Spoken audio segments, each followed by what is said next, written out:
the Florida Writer Podcast, a discussion about writing and other things. Hello, and welcome to another edition of the Florida Writer Podcast. I'm your host, Allison Nissen, and today I am lucky enough to have with me Shutta Crum. Shutta, could you give us a 60-second elevator pitch about who you are and what you write? Well, I write, for the most part, children's books and teen books, but I write a lot of everything across the spectrum, all the way from board books. Those are the cardboard type books that kids chew on, little babies chew on, all the way through picture books up to about fourth grade level. And then I write novels. I've got 2 fantasy novels. I got a young teen novel, and I write poetry for adults. All my books, well, the poetry for adults was published by a small press, but all the rest have been published by major publishers. And the board books actually came about from a couple of the picture books being made in another version into a board book for very young kids. So I write through the whole spectrum, the age of readers from birth to about 9th grade. And adults with poetry. Poetry, that's right. I also write a lot of, I post once a month for FWA on blog, and I write a lot of magazine journal articles and things like that about writing. That is a really interesting range of things that you cover. I'm going to ask what the difference is between the traditional publishing for children's stories, traditional publishing for your middle grade fiction. Are they all with the same publishing house? Are they different publishing houses? Well, I have an agent, and she sends out the material to different publishers. And let me back up a little bit. My first 7 books I sold myself using something called the Children's Writers and Illustrators Market, which is put out by Writers House, which I think is now F&W Publishing or whatever. But they put out those guides once a year. So I sold my first 7 books myself to a couple of different publishing houses. And then my agent took over, and she sends out. Now, once you have a book that does pretty well with the company, they have often the option to look at the next one. So most of my books are with maybe 3 or 4 publishers all total. I have 16 books out, traditionally published, and most are with, well, I'm published by Knopf, which is a division of Random House, and Houghton Mifflin, which is a division of, Clarion, which is a division of Houghton Mifflin, Albert Whitman, which is an older company out of Chicago. And then, funnily enough, I have a couple of books with a Canadian publisher. That was kind of interesting. I sold them, those were a couple that I sold myself. And what happened was I had a traditional children's bedtime story I'd written. And I kept getting rejections. I got 7 or 8 rejections on it. And they all said, oh, it's a very nice bedtime story, but what's going to make this stand out amidst the 10,000 other bedtime stories that are out there every year? So I thought about it, and I thought, because I'd originally written it took place in the US and everything, and I thought, well, maybe I could make it different by having it take place in some place like Africa or something. But then I thought, oh, I've got to do all this research. And I was working full-time. I was a full-time librarian. I was head of a small branch. And so working 50 or 60 hours a week, I didn't really have the time to do all that research. So what I did, I live half the year in Michigan, and we go to Canada a lot. So what I did was I set the bedtime story under the Northern Lights in Canada and sold it to the first Canadian publisher I sent it to. So sometimes it's just a matter of, assembling your rejections, looking at them closely, trying to figure out, where you can make a change or a fit. I never consider my work sacrosanct. If a publisher makes a suggestion that I make a change, if it's no big deal to the story, I'll make a change.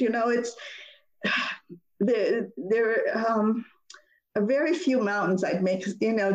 I don't make mountains out of molehills. And if a company says we need more boy books and there's no reason why my character can't be a boy, I'll make it a boy. part of working with traditional publishers is I want to know how easy you are to work with. Now, if it's something that has to be that way, the way I have it, then what I'll do is I will send a letter to that editor explaining why it needs to be the way it is. And in most cases, I've never had any problems with editorial changes. But to get back to your question, it's about 3 or 4 major publishers and then the book of poetry I have for adults is a small press. Most poetry books are published by small presses. How do you divide your time writing in such variety for age groups? So, for example, if I'm writing poetry, I can do that really quick. So I'll sit down and something comes to me, and I might have 3 poems out in an hour because I have a wave of inspiration. But if I'm working on, and I write in different genres, but if I'm working on something that's bigger, it takes me a lot longer, and I don't have the bandwidth to have several different stories floating around in my head. So do you budget your time such that you have work on one genre, one age group at a time? No, I'm very much a hit and miss writer. I don't have a regular schedule at all. If I'm working on a novel, I know ahead of time I've got going to commit a lot of time and energy, and then I equate that to swimming across a lake. You got to get all the way across. You really got to immerse yourself and get into it. Picture books, I can work on several different picture books at a time. I equate that to playing in a sprinkler. You're just having fun. It is, in some ways, more difficult to write picture books than it is novels because you have to almost have the elegance of a poem, but you still have to get characterization, motivation, plot, setting, all that other stuff in. But it's more playful. And so I can work on several different picture books at a time. And then, of course, I write poetry all the time. I've always written poetry for years. Now, sometimes my poems will take 20 years to finish or to feel like I've finished it. And it's funny because I'll go back and I'll tweak them and I'll realize, why the heck did I say that? Or it would work better if I did this. And so before I put together my collection of adult poems, I went through them again, and some of them are 10, 15 years old, and they got total revisions. And I may still revise them yet again. Who knows? I don't often think a poem isn't completely done. It often has to live in the atmosphere at the moment when the reader's reading it. So, or when the creator's creating it. So that changes a lot sometimes. That's a beautiful image of a poem floating in the atmosphere. Yeah, I think that it's funny. I'm on several writers groups because I spend my half time between Michigan and Florida, right? Well, with COVID, everything's online. It used to be we'd appear in person, so I'd just go to my winter sessions in the winter, and I'd go to my summer groups in the summer. Well, now everybody's Zooming at the same time, so I have all these groups I'm on, and critique groups and reading groups, and I'm in a Newberry book reading group. I'm in a poetry group. We study 2 poets from around the world every couple months and dissect their poetry and look at them, and we do all this stuff. So oh my goodness, I forgot what your question was. My answer is simply that. Oh yeah, I was getting back to NaNoWriMo because this is November. I'm sorry, I'm laughing. So one of my groups have decided that some of them are doing NaNoWriMo with children's novels, and some are doing, but they're all writing, committing either so many words a day or so much time. So I am writing a poem a day for this month. So that's my goal, but they may not be finished for who knows how many years. I like that challenge. I think I'm going to take that challenge up. Maybe I'll do December, a poem a day in December. I'll make it my poetry month, my personal poetry month. Well, April is National Poetry Month. And so it's fun to do it. And except don't do what I did one year. One year what I did was I decided I was going to do a poem a day for the month of April, but I was going to do every poem in a different form. which meant, sonnets, pantoums, I kept the little ones for when I was working because I was still working, but I did not want to repeat a single form. So it meant looking up and studying a lot of forms as I went. And it was quite a challenge. I think it sounds like you've had a lot of great experiences as a writer. Can you tell me any fun or interesting stories that you've had as a published author?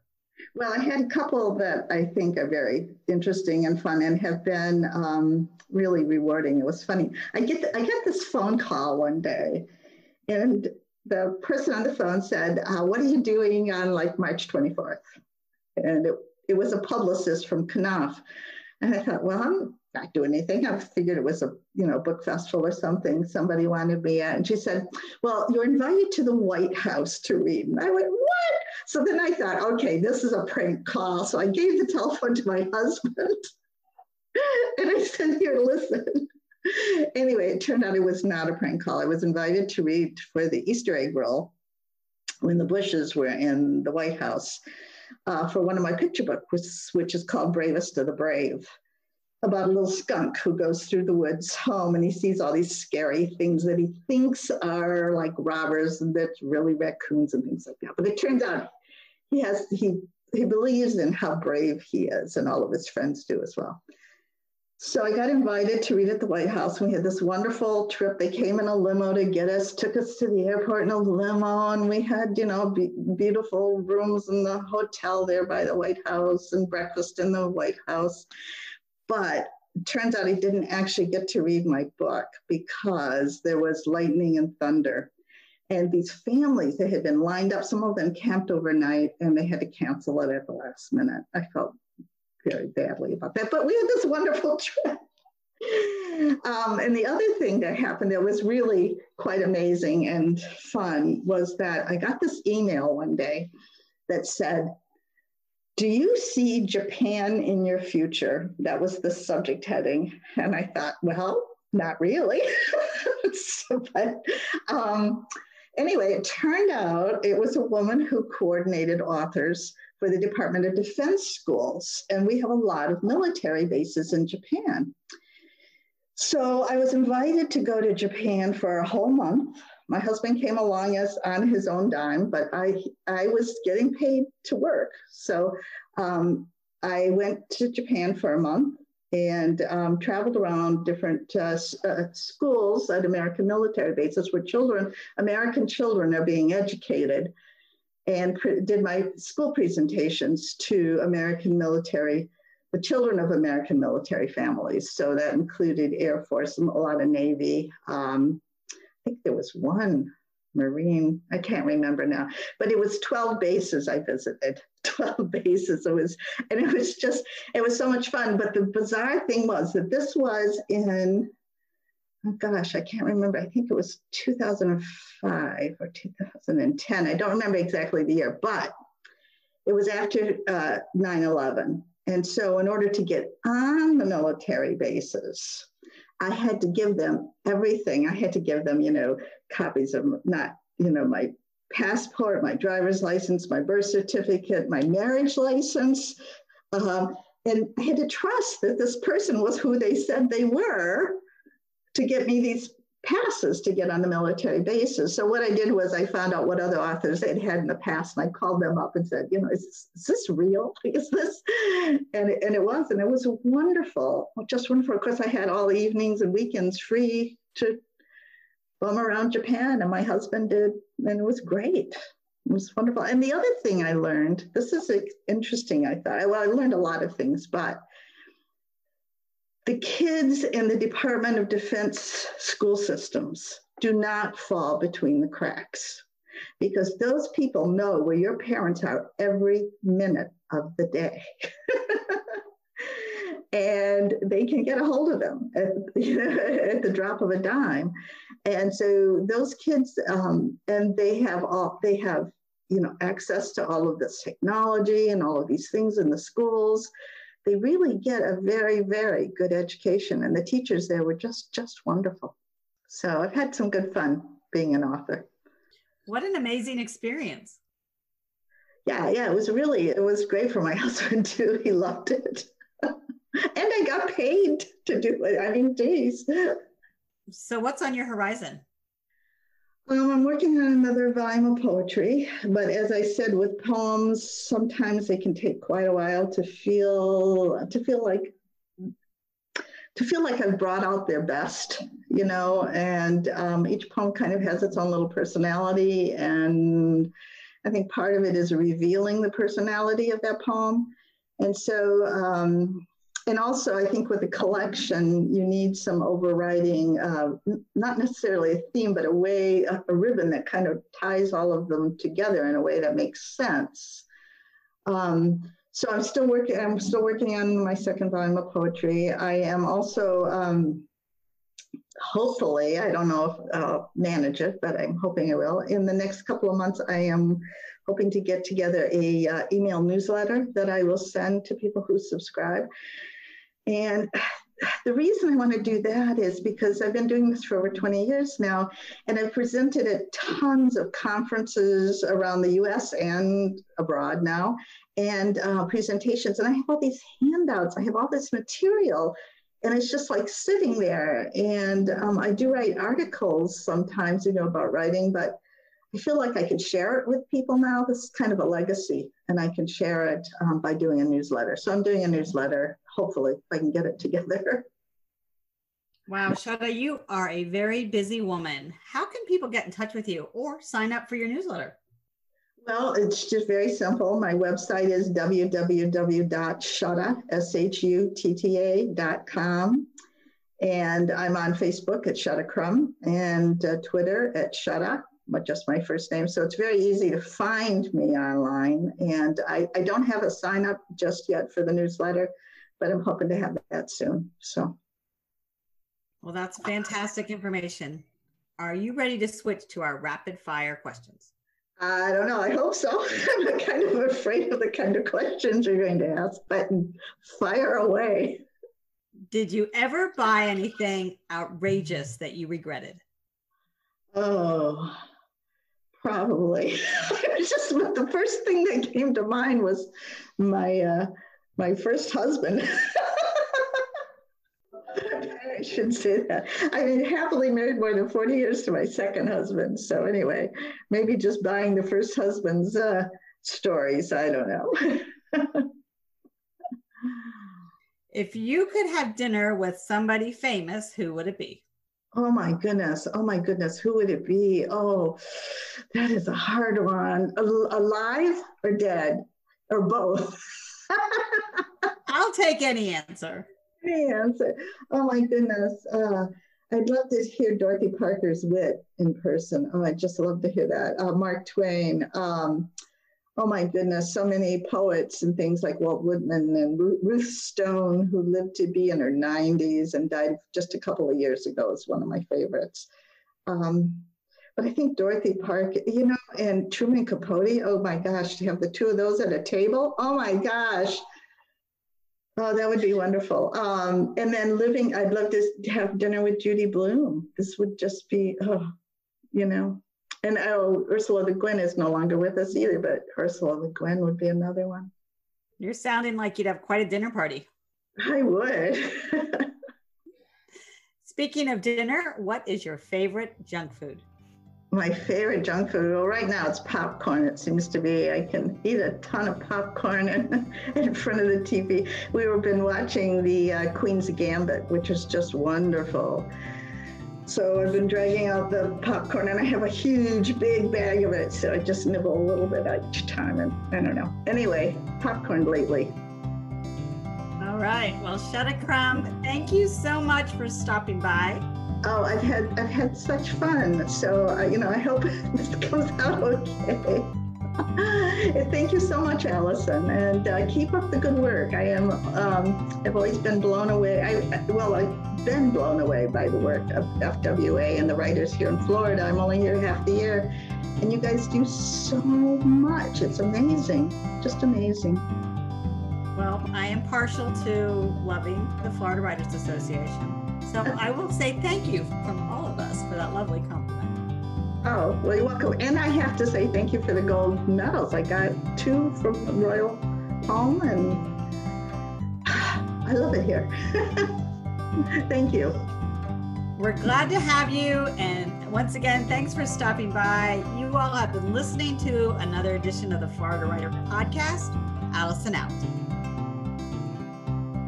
Shutta Crum is the author of several middle grade novels and many picture books, poems, and magazine articles. Thunder Boomer was an ALA and Smithsonian notable book. Mine was reviewed by the New York Times as a delightful example of the drama and emotion that a nearly wordless book can convey. For more information on Shutta, visit her at her website, shutta.com. For more information about the Florida Writers Association, visit us at floridawriters.net.